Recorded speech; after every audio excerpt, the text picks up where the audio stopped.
ஆஸ்திரேலிய தமிழ் கலை இலக்கிய சங்கத்தினுடைய தலைவர் அருமை நண்பர் பாடுமீன் ஸ்ரீகாந்த் ராஜா அவர்களே,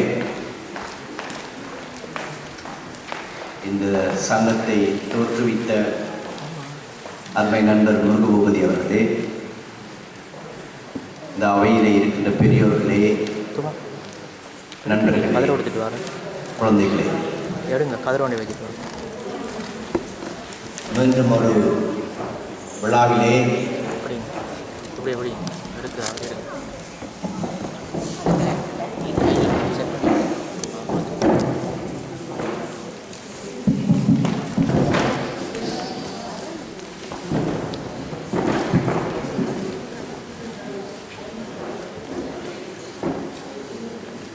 ஒரு விழாவிலே மாணவர் அரங்கிலே உங்களை சந்திப்பதில் மகிழ்ச்சி அடைகிறேன்.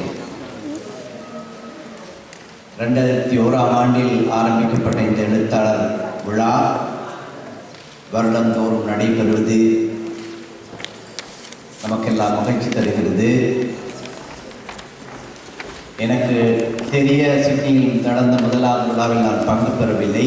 ஆனால் 2005, 2008ஆம் ஆண்டுகளிலே அந்த விழாக்களிலே நான் பங்கு பெற்றிருக்கிறேன். 2005லும் 2008லும் சிட்னியில் நடைபெற்ற பொழுது நண்பர் முருகபூபதி அவர்கள் மாணவர்களை பங்கேற்க வேண்டும் என்று சொன்னார்கள். அந்த அடிப்படையில் 2005இல் 4 மாணவர்களும் 2008இல் கிட்டத்தட்ட 18 மாணவர்களும் அங்கே பங்கு பெற்றார்கள். 2008க்கு பிறகு நினைக்கிறேன் சந்திரன் அப்பொழுது அந்த 2008 விழாவுக்கு வந்திருந்தார். அதுக்கு பிறகு சந்திரனும் முருகபூபதி அவர்கள் 2 பேரும் இங்கு ஒரு புரட்சி செய்தார்கள். 2009இலிருந்து இங்கு எழுத்தாளர் விழாவிலே அவர்கள் மாணவர்களை அழைத்து கொண்டு வர சொன்னது மட்டுமல்ல, எனக்கு நான் இங்கே வந்த பொழுது சிறுவர்களை வைத்துக்கொண்டு ஒரு அரங்கை, தனி அரங்கை 2009இலிருந்து நிகழ்த்தினார்கள். பெரியோர்களே, நீங்கள் இன்றைக்கு பார்த்த அந்த சிறுவர் அரங்கு விறுவிறுப்பாகவும் சுவாரஸ்யமாகவும் நம்மை எல்லாம் கட்டி போடுகின்ற அளவுக்கு நல்ல தமிழில், சாதாரணமான பேச்சு தமிழிலே அவர்கள் ஆக்கி வைத்த இந்த படைப்பு, நான் நினைக்கிறேன் 2009இலே இந்த கலை இலக்கிய சங்கம் ஆரம்பித்த அந்த முயற்சியினுடைய ஒரு நல்ல அறுவடை என்பதிலே நான் மிகுந்த நிறைவடைகிறேன்.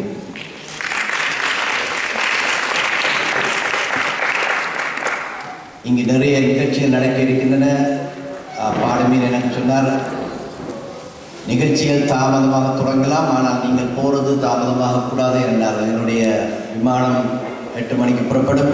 அவை ஆக்கும்போது நாங்கள் போய் சேர வேண்டும், ஏனைய நிகழ்ச்சிகளை பார்க்க வேண்டும். அவை மிகச் சுருக்கமாக நான் சில விடயங்களை குறிப்பிட விரும்புகிறேன். நீங்கள் குழந்தைகள் பேசியிருக்கிறார்கள். சிட்னியிலிருந்து 5 பேர் வந்திருக்கிறார்கள். மெல்பர்னிலிருந்து 8 பேர் இருக்கிறார்கள். 13 நடந்திருக்கிறார்கள். அந்த மாணவர்கள் எல்லோரையும் நான் ஏற்கனவே ஒரு முறை பார்த்திருக்கிறேன் என்ற திருப்தி எனக்கு இருக்கிறது. 2 விடயம் சொல்ல விரும்புகிறேன். தமிழ் பாடசாலைகள் ஆஸ்திரேலியாவில் என்ன செய்கின்றன என்பதை பற்றி 2 வார்த்தைகள் சொல்ல விரும்புகிறேன். ஒன்று, இந்த கலை நிகழ்ச்சிகளை நடத்துவதிலே, விழாக்களை நடத்துவதிலே அல்லது மலரை வெளியிடுவதிலே ஒரு தரத்தை எட்டியிருக்கும்.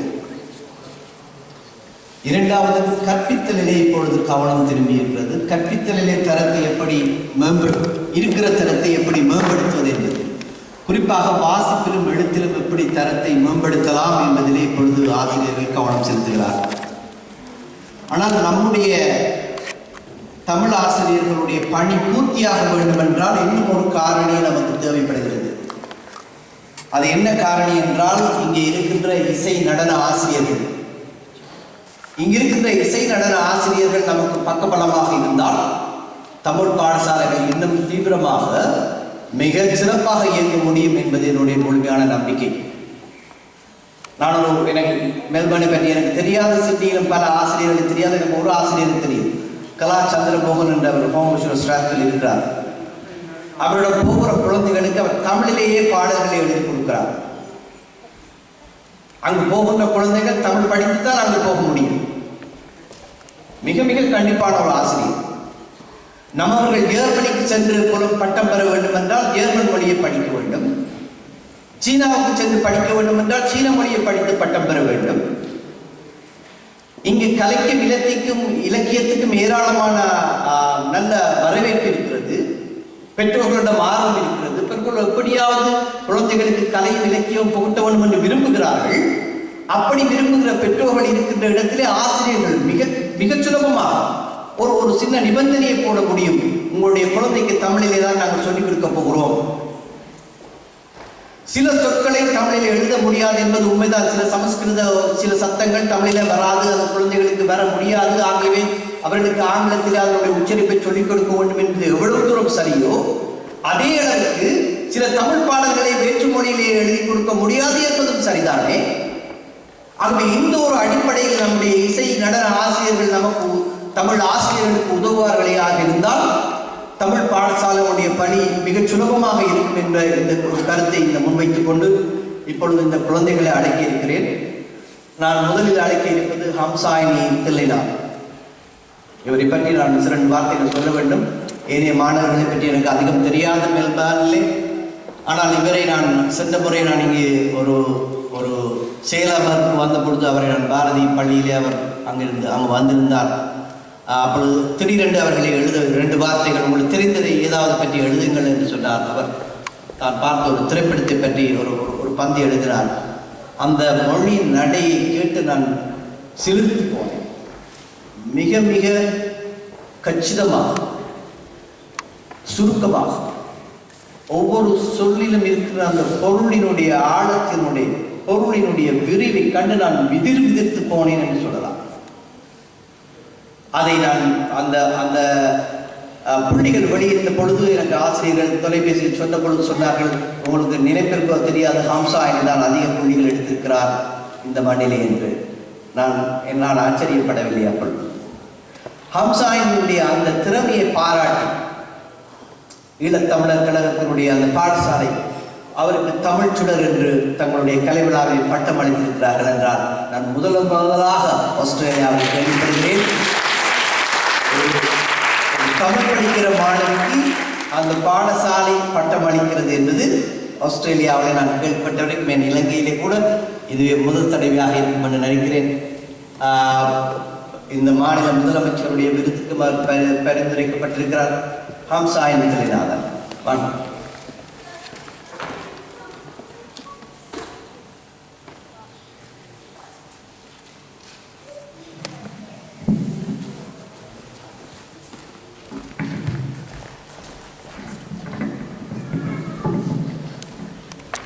இங்கு கூடியிருக்கின்ற அனைவருக்கும் எனது அன்பார்ந்த வணக்கம். ஈழத்தமிழர் வாழ்வில் ஏற்பட்ட நெருக்கடியும் உலகமயமாக்கம் ஏற்படுத்தியுள்ள குலைவும் இன்று தமிழ் பேசும் மக்கள் உலகப் பந்தின் அனைத்து திசையிலும் சென்று வாழ்வு நடாத்த வேண்டிய கட்டாயத்தை ஏற்படுத்தியிருக்கின்றது. எந்தையும் தாயும் மகிழ்ந்து குழாவி இருந்ததென்றெல்லாம் பெருமை பேசி உலக தரத்திலான உலகமிக்க தமிழ் படைப்பாளர்களின் படைப்புகள் எல்லாம் எமது தமிழ் மொழிக்கு செம்மொழி அந்தஸ்தை வழங்கியிருந்த போதும் ஆங்கிலம் என்கின்ற வர்த்தக மொழியின் ஊடுருவலுக்கும் ஆதிக்கத்துக்கும் ஈடுகொடுத்து தமிழ் மொழி கலைக்க முடியுமா என்கின்ற பொருள் இன்று விவாதத்தை ஒடுக்கிவிட்டிருக்கின்றது.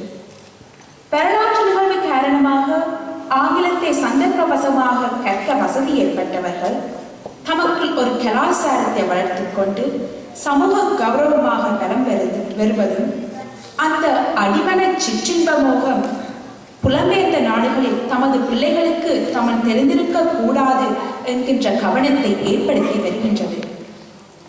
கதைக்கிறது அவருக்கு விளங்கும், ஆனால் அவர் தமிழ்ல கதைக்க மாட்டார் என்று சொல்லும் போது ஒரு தாயின் முகத்தில் பளிச்சிடும் அந்த அற்ப பெருமிதத்தை பலமுறை அவதானித்திருக்கின்றேன். அன்பர்களே, என் சின்ன வயதில் ஆஸ்திரேலியாவிற்குள் வந்து எந்த கலாச்சார பின்னணியாக இருந்தாலும் ஆங்கிலத்தில் தான் மற்றவர்களோடு தொடர்பாடலை மேற்கொள்ளலாம் என்கின்ற பள்ளிச்சூழல் நிர்பந்தம் என்னை ஆக்கிரமித்த போதும் இந்த நாட்டின் உயர்வகுப்புக்கான தமிழ் பரீட்சையில் உச்ச பயனை எட்ட முடிந்ததற்கான உந்து சக்தி என்ன, எனக்கு பக்கபலமாக இருந்த ஆதரவு சூழ்நிலை என்ன என்பதை பற்றி மீட்டு பார்க்கும் ஒரு சிறு முயற்சியில் இன்று நான் உங்கள் முன்னிலையில் எனது பெற்றோர் முழுமையாக என் தமிழ் பரீட்சைக்கு போதிக்கக்கூடிய தமிழ் அறிவோடு என்னை வழி நடத்தினார்கள் என்று கூற முடியாது. அவர்கள் துறைவர். ஆனால் அவர்களிடம் தமிழ் மீதிருந்த பாசம், தமிழ் பண்பாட்டின் மீதிருந்த பெருமிதம், என் மீது அவர் கொண்ட நம்பிக்கை என்று ஒரு புறம். ஈழத் தமிழ்ச் சங்கம் ஏற்படுத்தி தந்த தமிழ் பள்ளி பாடமும் அதை நெறிப்படுத்தி நடத்தி வந்த ஆசிரியர்களும் நிர்வாகிகளும் கொண்ட கரிசனை மறுபுறம். எமது தமிழ் சமூகம், குறிப்பாக ஆஸ்திரேலிய பட்டதாரிகள் சங்கம், ஈழத் தமிழ் சங்கம் போன்றவற்றின் ஊக்குவிப்பு போட்டிகளும் எனக்கு ஒரு வகை தன்னம்பிக்கையை ஏற்படுத்தி தந்தது என்பதை நன்றியுணர்வோடு நினைவு கூறுதல் வேண்டும். ஆஸ்திரேலிய தமிழ் எழுத்தாளர் சங்கத்திலும் என் குரலுக்கு இதுபோன்ற களம் கிடைத்த சந்தர்ப்பத்தை நன்றியுணர்வோடு வணங்குகின்றேன். இலங்கையிலே விஞ்ஞானம் மற்றும் வர்த்தக துறைகளுக்கு செல்வோர் 10ஆம் ஆண்டுடன் தமிழை படிக்க முடியாத கல்வி திட்டங்களும் சிக்கிப்போகும் இந்நிலையில் ஆஸ்திரேலிய கல்வி அமைப்பு கணிதம், விஞ்ஞானம், மொழி என்றெல்லாம் ஒரு மாணவன் முழுமையான அறிவை பெற்று சமூகத்தில் பயனுள்ள மனிதனாக, ஒரு புரிந்துணர்வுள்ள மனிதனாக வளர்ந்து வர வாய்ப்பு இருக்கின்றது. எமது தமிழ் பெற்றோர்கள் பலர் எப்பொழுதும் தம் தாய்நாட்டில் கிடைத்த குறைந்த வாய்ப்புகளை இங்கும் இருப்பதாக எண்ணி தமது பிள்ளைகளின் எதிர்காலம் குறித்து சிந்திக்கின்றார்கள். இந்த பாடக்கறிவு போராட்டத்தில் ஏமாந்து போகின்ற பிள்ளைகள் பெற்றோரோடு நிரந்தரமாகவே போராடும் வாழ்வை அமைத்து விடுவதும் உண்டு. பல பெற்றோர் தமிழ் மொழியை தம் பிள்ளைகளுக்கு கற்பிக்க விருப்பமிருந்தும் தோற்றுப்போனமைக்கான புற காரணிகளை என்பது பற்றி சிந்திக்க முற்படுவதில்லை. ஒரு மணித்தியாலத்திற்கு 50 தொடக்கம் 80 வெள்ளி வரை ஆங்கில பாடத்திற்கு தனியார் துறை கல்வி வழங்க தயாரான ஒரு பெற்றோருக்கு ஒரு தவணைக்கு தமிழுக்கு 60 வெள்ளிகள் மட்டுமே என்றவுடன் பின்வாங்குதல், விசனப்படுதல், விமர்சித்தல், விட்டு விட்டோடுதல், வாய்க்கு வந்தபடி வார்த்தைகளை விடுதல் கவலைக்குரியது பெற்றோர்களை. எந்த ஒரு பெற்றோரும் தமது பிள்ளையின் பெறுபேறு குறித்து ஆங்கில பள்ளியின் அதிபரோடு அல்லது போதிக்கும் ஆசிரியரோடு சண்டையிட்ட செய்திகள் நம்மிடம் இல்லை. பாரதி சொன்னார் என்பதற்காக பாதகம் செய்பவரை கண்டால் பயங்கொள்ளலாகாது பாப்பா, மோதி மிதித்து விடு பாப்பா, அவர் முகத்தில் உமிழ்ந்து விடு பாப்பா என்பதில் தமிழ் பள்ளி நிர்வாகத்தோடு தமிழ் பெற்றோர் சமர்த்தர்களாகவே இருக்கிறார்கள். இன்றைய உலக வர்த்தகமயமாக்கல் கொள்கையில் ஒரு மாணவன் உயர்கல்வி பெற்று உலகின் அனைத்து பாகங்களிலும் சென்று கொள்கைக்குரிய வேண்டிய நிலை ஏற்பட்டுள்ளது. அவனுக்கு எத்தனை மொழியை தெரிகின்றதோ அவனை வணிக உலகம் உவந்து வரவேற்க காத்திருக்கின்றது. தமிழ் நான், நாம், நாங்கள் என்ற உறவு பிணைப்புக்கு ஒரு அடையாள குறியாக நம்மை அங்கீகரிக்க செய்வதற்கு தமிழ் வெறும் மொழியாக என்றில்லாமல் ஒரு பண்பாட்டின் ஆதார அத்திவாரமாக அமைந்து கிடக்கின்றது என்பதை நாம் மறந்துவிட முடியாது. மலேசியா, சிசைல், பிஜி தீவு போன்ற நாடுகளில் தமிழ் மொழியை திட்டமிட்டு புறக்கணித்த காரணத்தால் அந்த நாடுகளில் இன்றும் வசந்த கோகுலம், மண்டோதரி, செல்வ சிவக்கொழுந்து, அன்னலட்சுமி போன்ற பெயர்கள் மட்டும் எஞ்சி கிடக்கின்றது. வாயில் தமிழில் அந்த சந்ததிகள் தாம் யார் என்ற பெருமிதத்தோடு தனித்துவம் பெற முடிவதில்லை. நாடோடிகளை போன்ற அநாதை நிலையை பல சந்தர்ப்பங்களில் அனுபவித்ததாக கேள்விப்பட்டிருக்கின்றேன். தமிழ் பாடத்திட்டத்தில் நான் என்னையும் என் தமிழ் சமூகத்தில் இருக்கின்ற பண்பாட்டு சொத்தினை காண முடிந்தது. மேல் வகுப்புகளில் தமிழ் பாடத்தில் போதனை விடயங்களை என்னை தேட வைத்தது, உரையாட வைத்தது. எனது ஏனைய திறன்களை வளர்த்துக் கொள்ள மட்டுமன்றி ஒரு மொழிக்கான தேவைகளை 10ஆம் வகுப்பிலேயே புரிந்து கொள்ள இது ஒரு அரிய சந்தர்ப்பம் என்றுதான் நான் கருதுகின்றேன். இன்று அந்த மொழியறிவு எனது ஆங்கில பாடத்திற்கு மிகவும் உதவியாக இருக்கின்றது என்பதை நான் நினைவு கூறுகின்றேன். ஆஸ்திரேலிய ஆங்கில பாடத்தின் பாடத்திட்ட அடிப்படையிலேயே தமிழ் மொழியும் திட்டமிடப்பட்டிருக்கின்றது. எனது முன்னேற்றம் கண்டு ஆஸ்திரேலிய தமிழ் பாடசாலை வகுப்பாசிரியர் தமிழ் பள்ளிக்கலை விழாவிலே என்னை கௌரவித்து தமிழ்ச்சுடர் என்கின்ற பட்டத்தினை, சிறப்பினை பட்டம் பொறிக்கப்பட்ட கிரடயத்தை வழங்கியமை என் வாழ்விற்கு கிடைத்த ஒரு பேராகவே நான் கருதுகின்றேன். இது ஒரு ஊக்குவிப்பு. ஆஸ்திரேலிய பட்டதாரிகள் சங்க எழுத்தறிவு போட்டியில் மாநிலத்தில் 1வது இடத்தினையும் ஆஸ்திரேலிய மட்டத்தில் 2வது இடத்தினையும் பெற்றிருக்கின்றேன். ஈழத் தமிழ் சங்கம் நடத்திய போட்டிகளிலும் எனக்கென முதற்தர வெற்றிகள் கிடைத்தன. இது என் வரலாறு அல்ல. புகழ்பாடும் இடமும் அல்ல. ஆனால் புலம்பெயர்ந்த தமிழ் அமைப்புகள் தம் சமூகத்திற்கு செய்யும் சேவைகளின் அறுவடை. அந்த அறுவடையின் உச்சமாக அண்மையில் எனக்கு கிடைத்த பிரீமியர் அவார்ட், மாநில முதல்வர் வழங்கும் பதக்கம் என் தமிழ் அமைப்புகள் என்னை இந்த உயர் கௌரவத்திற்கு உயர்த்த உதவியிருக்கின்றன என்பதை இந்த மன்றத்தில் பதிவு செய்து கொள்ள விரும்புகின்றேன். அதனால் எனக்கு பக்கபலமாக இருந்து வந்த அமைப்புகளுக்கும் அந்த அமைப்புகளில் அயராது பணிப்பு செய்யும் அன்புள்ளங்களுக்கும் எனது நெஞ்சார நன்றிகளை இத்தருணத்தில் தெரிவித்துக் கொள்ள விரும்புகின்றேன். தமிழை ஒரு பாடமாக உயர் வகுப்பில் தெரிவு செய்வதால் மருத்துவம் போன்ற துறைகளுக்கு செல்ல முடியாது என்றெல்லாம் தமிழ் பெற்றோர் பேச கேட்டிருக்கின்றேன். ஏனைய பாடங்களை விட தமிழில் அதிகூடிய புள்ளிகளை பெற்று மருத்துவத் துறையில் தற்பொழுது பயின்று வரும் தமிழ் மாணவர்களை நான் நேரிலேயே கண்டிருக்கின்றேன், சந்தித்திருக்கின்றேன், பேசியும் இருக்கின்றேன். ஆக கடந்த காலங்களில் தமிழ் பாடம் பல மாணவர்களின் ஒட்டுமொத்த புள்ளியை உச்சநிலைக்கு கொண்டு செல்ல உந்து விசையாக இருந்து வருகின்றது என்பதே நிதர்சன உண்மை. இவற்றை சமூகம் புரிந்து கொள்ள வேண்டும் என்பர்களே. ஆஸ்திரேலிய சமூகம் பிறமொழி கல்வியில் அவர்களது புராண இதிகாசங்களை கற்று பெருமை பேசி இன்பமடைவதற்காக ஊக்கமளிக்க விரும்பினர்.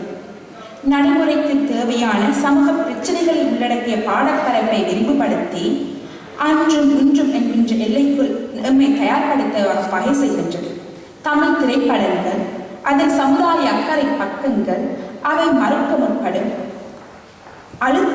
அழுத்த முற்படும் செய்திகள், வணிக நோக்கத்திற்கும் வாழ்விற்கும் அவர்கள் அளிக்கும் பங்கு என்றெல்லாம் மதிப்பீடு செய்ய முற்பட்டிருக்கின்றோம். சுஜாதா, செங்கையாளியான், சே யோகநாதன், செல்வி திருச்சந்திரன், சே கணேசனிகன், பாரதி போன்ற நவீன எழுத்தாளர்களின் படைப்புகளை பாடவிரிவுக்காக பயன்படுத்தி இருக்கின்றோம். தமிழ் சமூகத்தில் பெண்கள் அவர்களின் பங்கு என்கின்ற முக்கிய விடயம் பற்றி ஆய்வு செய்த போது வெளிப்பட்ட தகவல்கள் மிகவும் சோகமானது. அதுபோலவே புலம்பெயர்ந்த நாடுகளில் முதியோர் எதிர்கொள்ளும் பிரச்சனைகள் என்ற விடயமும் சோகம் நிறைந்தது. நம் புராதன மருத்துவத்தின் மகிமை பற்றிய செய்திகள், ஒரு பத்திரிகையின் தார்மீக கடமைகள் என்ன, நாவல், சிறுகதை, சொல்ல வரும் சமூக பிரச்சனைகளின் கோலங்கள் மற்றும் நாட்குறிப்பு எழுதும் முறை, துண்டு பிரசுரம் எழுதும் வகை என்பன என் வாழ்வை பலப்படுத்தி இருக்கின்றன, என்னை தமிழிச்சியாக உணர வைத்திருக்கின்றன என்று மனமாறையில் நான் கூற முடியும். சிறுமியாக நான் இந்த இடத்தில் இறுதியாக எழுத்துப் பணிகளில் ஈடுபடும் அன்பர்களுக்கு என் எதிர்பார்ப்பினை கூறி விடைபெற விரும்புகின்றேன். தமிழறிஞர் கவிஞர் வைரமுத்து அவர்களின் தண்ணீர் தேசம் நூலின் முகப்பறையில் அவர் தந்த எண்ணம் என்னை கவர வைத்தது. உங்களுடன் பகிர்ந்து கொள்ள ஆசைப்படுகின்றேன் அன்பர்களே.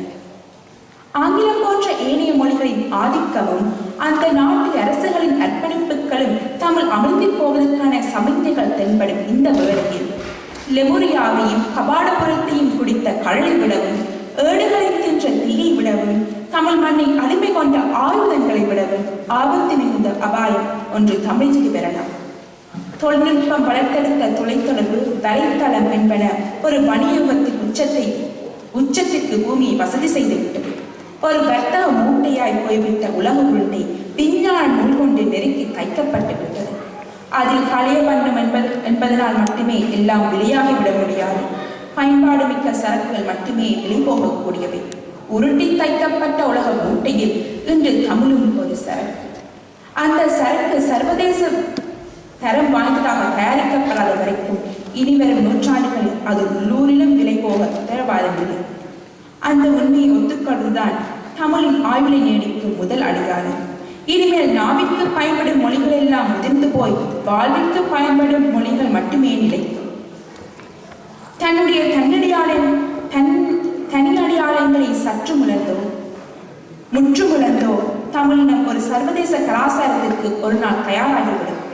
அப்படி நேர்கையில் மொழியை உடுத்திக் கொண்டு முன்னேறுவதா, அன்றை கலைந்துவிட்டு முன்னேறுவதா என்பதுதான் தமிழகத்தின் முன்னிற்கு கண்ணுக்கு தெரியாத கனமான கேள்வியாக இருக்கும். எதிர்வரும் அபாயத்தை எதிர்கொள்ளும் ஒரே வழி உலக உயரத்திற்கு மொழியை உயர்த்தி பிடிப்பதுதான். வாழ்வியல் மாற்றங்களை எல்லாம் உண்டு சரிக்கும் வயிற்றை மொழிக்கு உண்டாக்குவதுதான் அந்த சமுத்திர முயற்சி ஒரு துளியாக அமையும். உலக தரத்திலான நவீன இலக்கியங்களை படித்து நமது தேவைகளுக்கேற்ப அந்த வடிவங்களை பயன்படுத்த முடியும் பக்குவம் ஒவ்வொரு எழுத்தாளருக்கும் பெற வேண்டும். அந்த சீரிய மறுமலர்ச்சியை எழுத்தாளர் சங்கத்தின் பிரகடனமாகவும் அமைய வேண்டும் என்று வேண்டிக் கொண்டு வாய்ப்புக்கு நன்றி கூறி விடைபெறுகின்றேன். நன்றி, வணக்கம்.